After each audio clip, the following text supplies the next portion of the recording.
Um, let's move on. Let's move Yeah. on. I'm looking at a Colorado Rapids team here that's got a lot of changes. So let's talk about it.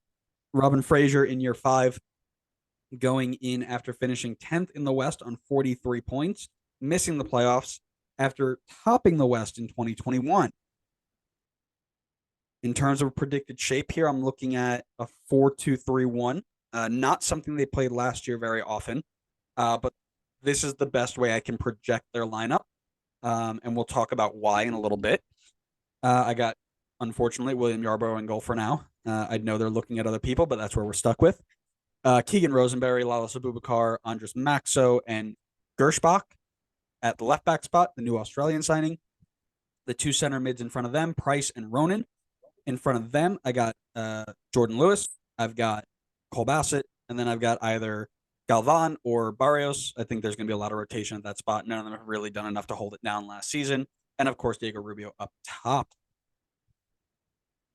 Man, you really must have been looking at my notes, honestly. Yeah, I have the same shape and I basically have the exact same team. The only thing that I did, and I maybe I flipped them, but I had Bassett deeper than Ronan or Ronan. But honestly, you could probably flip them either way. I And think then Ronan's. I had, you think what? I was gonna say I think Ronan's a bit deeper. I think he's more of a 6'8", 8'10" than Bassett, who's just a pure number 10. But I agree with you. I think you Yeah, could no, that's go fair. I either way. think you could swap them. Yeah. Yeah, I think you could go either And way. then I had Barrios as my starter on the right wing Okay. or whatever wing. Yeah. I said for me, their best position right now, or addition, excuse me, is Andres Max. So I love this signing. He's the captain of Brondby's team for the last couple of years. He comes into a very back line, and he will steady the ship, much like Gabrielson in Austin. Um, I really, really like this. I think it's a great starting point and focal point to move forward. You're looking at a guy who is only 28 years old. He's got a lot of good years ahead of him, so you can build around. Yep, that's who I had as well as my best addition. I think their transfers have been kind of hit or miss this off season, but this one was definitely a hit for me. Uh, um, and it's odd because it's a position that I don't think that they were like in desperate need of. I think they have decent center backs, but certainly doesn't hurt to upgrade there. So Um, Listen, when you go from first to nearly worst, um, you have to make really, really important changes. I mean, we can look at this 2022 year for them. They gave up 57 goals. The only team that in their conference that gave up more was San Jose. They were joint with Vancouver, and that's just in the Western Conference. We won't go anywhere further, but you can't. That's not sustainable. You can't ship 60 goals a season. Think you're gonna be successful.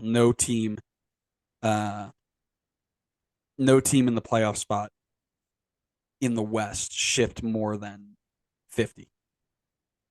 Right, in the East, you fair get point. away with it a little bit more. You get away with it a little bit more because there's some really bad teams in the East last year. So you were able to bounce out of it, but um, yeah, they had to make a change. I think it's a really good one. I'm happy with it. Uh, I think they're going to feel the loss of Lucas Estevez.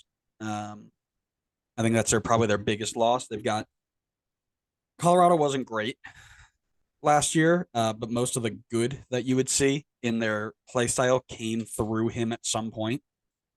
He was playing as a he was playing almost as a left midfielder versus a left wing back, and everything would shift onto his side. So definitely one they're going to feel.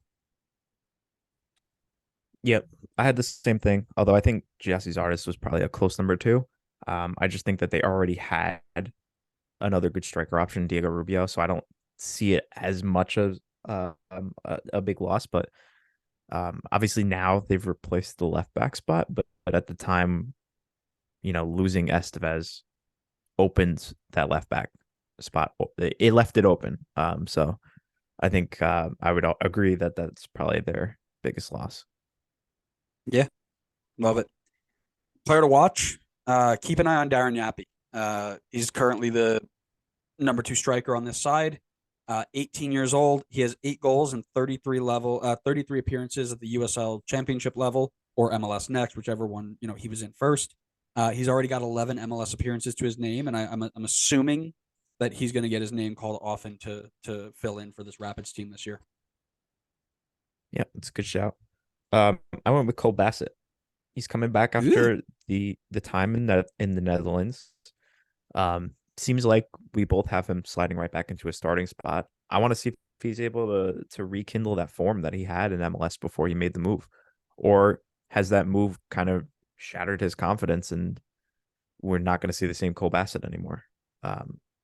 I will say if I was going to go with maybe more of a youngster to keep an eye on, Ralph Priso. I'd want to keep an eye on Ralph Priso. I think they made the deal to bring him in last season. I think he wasn't probably that was the deal with Mark Anthony K, if I remember right. I want to see if he can break into the team a little bit this season. I know it's going to be tough to beat out Jack Price for a starting spot, but I think there's good potential there. I think if he gets the game time, we could see him start to break out. Yes, that was the Mark Anthony K trade for up to $1 million in GAM. Crazy. Um, One question for me. I mentioned that there was a team that was very hard to figure out what shape they were going to be in and who was going to play. It was this team. In 2022, they tried over 10 different formations, and I struggled to find a time where they used the same formation 5 times in a row. I mean, consistently changing shape, roles, responsibilities, personnel. You can't be successful that way. So, can Robin Frazier find one solid formation, stick with it, and teach it? Right? If you do too much tweaking and too much over coaching, you're going to confuse your players and they're not going to perform well, as we saw. Um, so, can they find a consistent and successful shape? Is my question. Yep. Mine is it's very obvious this team is very deep. They have a lot of options at positions across the field. But my question is, do they have the star power to be competing at the top level for Supporter Shield, for MLS Cup? Do they need a star? Ooh.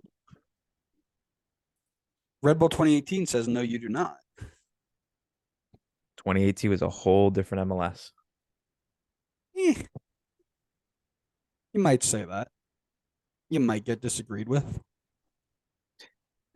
There was no Lorenzo Insigne in 2018. Who? Lloyd Sam Clear. Insigne.